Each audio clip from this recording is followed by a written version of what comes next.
Serial நடிகை ஒருத்தங்க தன்னுடைய வீட்டில் நடந்த சோகமான சம்பவத்தை ரொம்பவே எமோஷ்னலாக இன்ஸ்டாகிராம் ஸ்டோரியில் பதிவிட்டிருக்காங்க. யார் அந்த சீரியல் நடிகை, அவங்க அந்த பதிவில் என்ன சொல்லியிருக்காங்க அப்படிங்கிறதையும், பிரியங்காவை பார்த்தா எனக்கு ரொம்பவே பொறாமையாக இருக்குது அப்படின்னு மனம் திறந்து ஒரு பிரபலம் பேசியிருக்காங்க. அது எந்த பிரபலம் அப்படிங்கிறதையும், பொதுவாக சீரியல் நடிக்கிற நடிகர்கள் எல்லாமே தங்களுடைய வாழ்க்கையில் நடக்கிற சந்தோஷமான சம்பவங்களையும் சோசியல் மீடியாவில் ஷேர் பண்ணுவாங்க. அந்த வகையில் ஒரு சீரியல் நடிகை இப்போ புதுசாக வீடு கட்டியிருக்காங்களாம். அதை தன்னுடைய சமூக வலைதள பக்கங்களில் சொல்லியிருக்காங்க. இது எல்லாத்தையும் பற்றி முழுமையாக இப்போ இந்த வீடியோவில் பார்க்கலாம். சின்னத்திரையில் பல சீரியலில் நடித்தது மூலம் ரசிகர்கள் மத்தியில் மிகவும் பிரபலமானவங்க தான் சாய் காயத்ரி. இவங்களுக்குண்டு தனிப்பட்ட ரசிகர்கள் பட்டாளர் இருக்காங்க அப்படின்னே சொல்லலாம். இவங்க இப்போ தற்சமைக்கும் நீ நான் காதல் சீரியலில் ஒரு முக்கிய கதாபாத்திரத்தில் நடிச்சு வந்துக்கிட்டு இருக்காங்க. சாய் காயத்ரி எப்போவுமே சோசியல் மீடியாவில் ஆக்டிவாக இருப்பாங்க.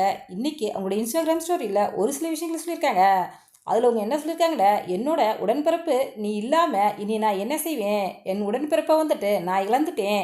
லாஸ்ட்டு மை பிரதர்ஹுட், என்னடா உனக்கு அவ்வளோ அவசரமா, அக்காவை தனியாக விட்டுட்டு நீ போயிட்டியே இப்படி, ஏண்டா தம்பி அக்காட்ட திரும்பி வந்துடுடா, நீ இல்லாமல் எப்படிடா இருக்கா போகிறேன் அப்படின்னு ஆஸ்டக் கார்டியோ கலர் கோ டு சூன் அப்படின்னு ரொம்ப வேதனையோட இந்த விஷயத்தை சொல்லியிருக்காங்க.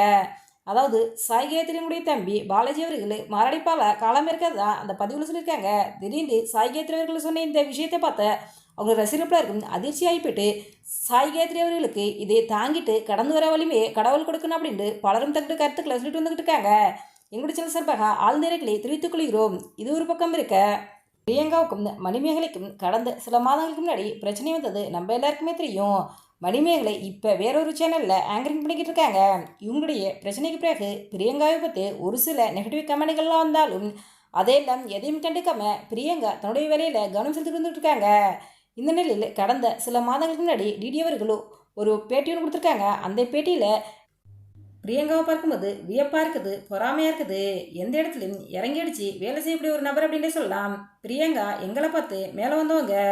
பொதுவாக ஒருத்தர் வரும்போது நாம் அவங்களுக்கு வலியுறுறது ஒன்று தப்பு இல்லை, நாமும் வாழணும், அடுத்தவங்களையும் வாழ வைக்கணும், அதுதான் என்னுடைய ஆசை அப்படின்ட்டு அந்த பேட்டியில் டிடி அவர்கள் பேசுனது தான் அவருடைய ரசிகர்களுக்கும் ஆச்சரியத்தை ஏற்படுத்தியிருக்குது.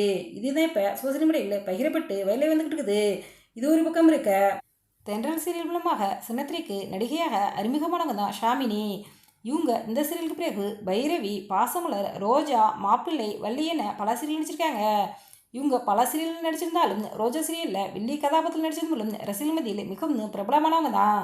ஷாமினி சோசியல் மீடியாவில் எப்பவும் ஆக்டிவாக இருப்பாங்க. இவங்க தான் தன்னுடைய சமூக பக்கங்களில் ஒரு சந்தோஷமாக செய்து சொல்லியிருக்காங்க. ஆமாங்க, நடிகை ஷாமினி இப்போ புதுசாக ஒரு வீடியோ ஒன்று கட்டியிருக்காங்களாம். அந்த வீட்டின் பூஜ்ஜியம் போது எடுத்த புகைப்படத்தை தன்னுடைய இன்ஸ்டாகிராம் பக்கத்தில் ஷேர் பண்ணியிருக்காங்க. இவங்களுடைய இந்த ஃபோட்டோவை பார்த்த ரசிகர்கள் இருக்கும் நடிகை ஷாமினிக்கு வாழ்த்துக்களை தெரிவிச்சுட்டு வர்றாங்க. எங்களுடைய சில சிறப்பாக நடிகை ஷாமினிக்கு வாழ்த்துக்களை தெரிவித்துக் கொள்கிறோம். இந்த வீடியோ பற்றி உங்களுடைய கருத்துக்களை எங்களுடைய கமெண்ட்களை கமெண்ட் பண்ணுங்க. இது போன்ற சினிமா சீரியல் செய்திகளை உடனுக்குடன் தெரிந்து கொள்ள எங்கள் ரெடாபிள் 2.6 சப்ஸ்கிரைப் பண்ணுங்கள்.